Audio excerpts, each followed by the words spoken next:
All right, so you either just picked up an iPhone 17 Pro or you're considering upgrading to one. And in this episode of Setup Essentials, I'm taking you through all the new camera upgrades, shooting modes, and a few other important settings that you'll want to know to quickly start taking great photos and videos with this new phone.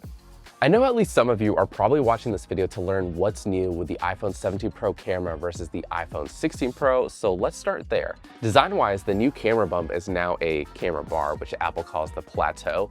Either way, it's a really cool new look that I dig. And then spec-wise, the telephoto camera is upgraded to a 48 megapixel up from 12 megapixels, matching the other two rear cameras finally. The telephoto also uses a 56% larger sensor for better low light and is now a 4x optical zoom, which yes, is down from the 5x that we had on the 16 Pro, but because of that extra 48 megapixel resolution, we now also get a digital center crop, which offers a 12 megapixel 8x zoom, which is the most reach any iPhone has ever had. And I've got to say, this is one of my favorite new iPhone features on the 17 Pro. Even though the iPhone 16 Pro starts with the more zoomed in 5x, which you might think is better at first, I actually think that the iPhone 17 Pro still looks sharper even when I digitally zoom in to match both at 5x.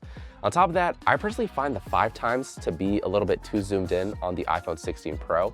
And with the iPhone 17 Pro starting at the slightly wider 4x and then offering me the 8x, that's more flexibility to capture what I want with the new telephoto camera compared to the 16 Pro. So that's a big plus. And then switching to the front, we find another big upgrade on the iPhone 17 Pro versus the 16 Pro. The iPhone 17 Pro selfie camera is now an 18 megapixel sensor up from the 12 megapixels that we had previously. And it actually introduces a couple cool new tricks. Besides giving you sharper photos and videos than the 16 Pro, that square sensor actually lets you reframe your image so that you can easily switch from portrait to landscape shots without having to physically rotate your camera like you used to. And then there's center stage, which automatically will switch between these orientations depending on how many subjects are in frame. When more people are detected, it'll switch to the wider view so that everyone is captured in the shot.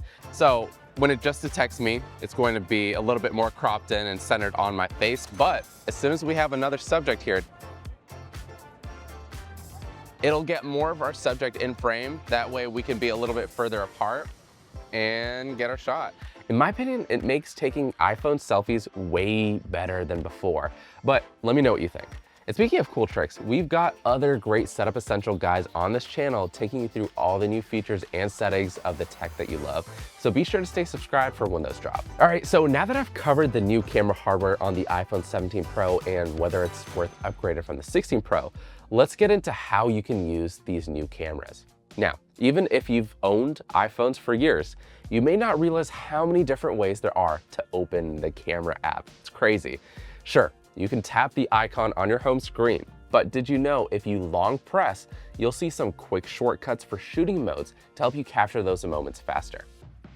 From the lock screen, you've also got two options. You can either swipe left, which I always forget exists, or you can long press the camera shortcut at the bottom right, which a lot of you probably know. But did you know you can also get that icon on the left side? Or maybe if you're crazy, you can get one on each side. I don't know, it's an option. Just hold on the lock screen, tap Customize, and choose what each bottom shortcut launches. And then we've got the physical buttons. You can assign the action button to open the camera. To do this, go to Settings, Action button, and select Camera.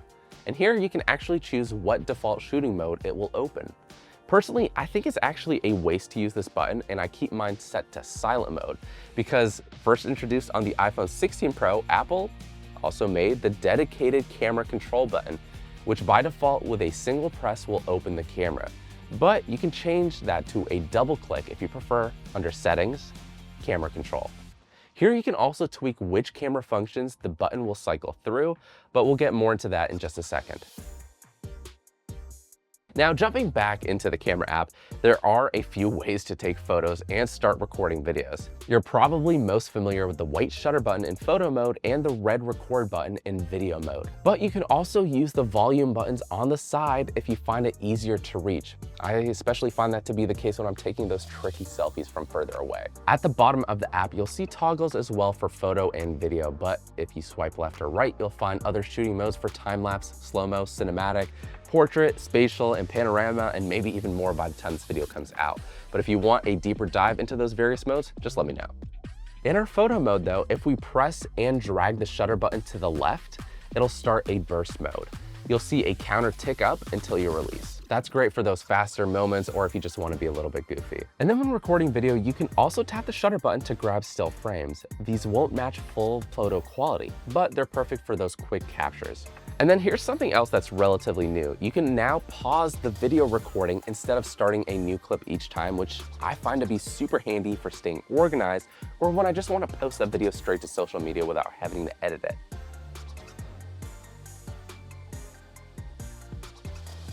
So now let's take a closer look at how to use the iPhone 17 Pro's camera control button. There are 3 ways to interact with the camera control. You can click, tap, or swipe. Honestly, it can take a bit of getting used to, and even then, it might not be for everyone, but it does unlock a lot of quick shortcuts, which, as I showed before, you can customize in your settings. A quick click functions like a shutter button and takes a photo when you're in the photo mode, or starts and stops a video recording in video mode. You can also do a click and hold while you're in any photo mode to automatically switch to recording a video, and Apple calls this Quick Take. Now, if you try 2 double light presses, it'll open the control picker. Slide left or right on the button to switch between exposure, depth, zoom, photo style, and cameras. Then press halfway again to select one of those. Now you can scroll to adjust these settings or modes without needing to use the touchscreen. And then also new to the iPhone 17 Pro is dual video recording or dual capture. It's the ability to record with both the front and rear camera at the same time. And this is great for capturing what you're seeing as well as getting your reaction at the same time. I love this new feature. At the top right corner, click the 6 circle icon next to the flash. Here you'll find the dual capture mode, which will open a smaller selfie camera view in one of the 4 corners. You can actually drag this box to either 4 corners while recording.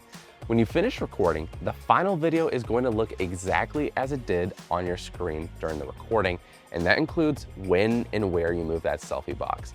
Just keep in mind that this mode does not save 2 distinct files for both the front and rear camera, just the combo of them together.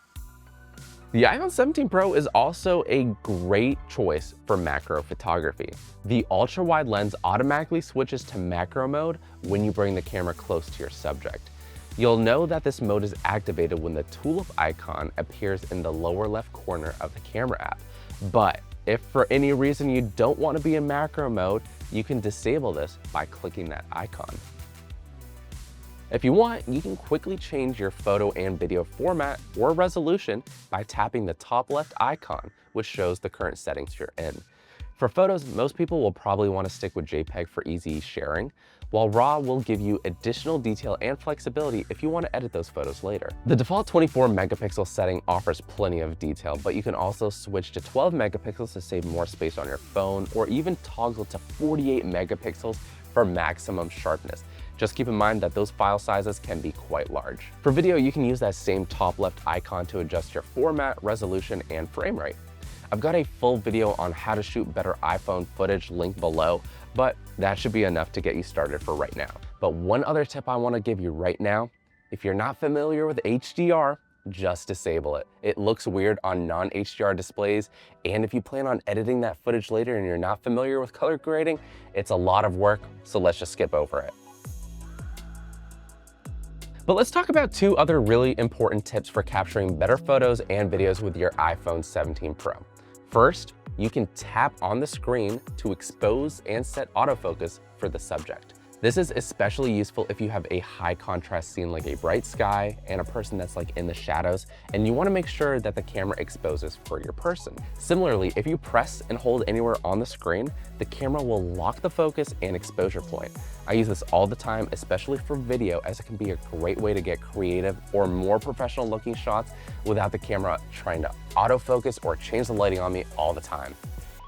Finally, I have to say Apple's default camera app is pretty good and continues to get better each update, but honestly, sometimes you still might want a little bit more control over your settings, especially when it comes to shutter speed or ISO, which aren't available in the native app still.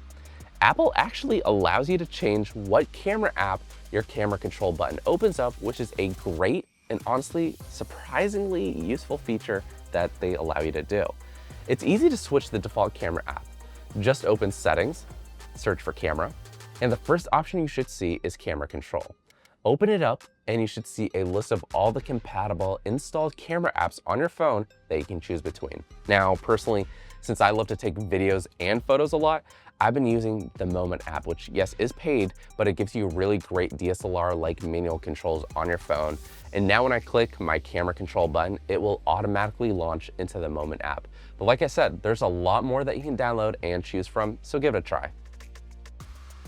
So by now, you should be very familiar with the iPhone 17 Pro's new camera system, settings, and shooting modes. If you found this video helpful, be sure to hit like and subscribe for more setup essentials. And let me know in the comments, which camera trick have you been using the most? Or if you think there's any that I should try for next time, I'd love to hear those too.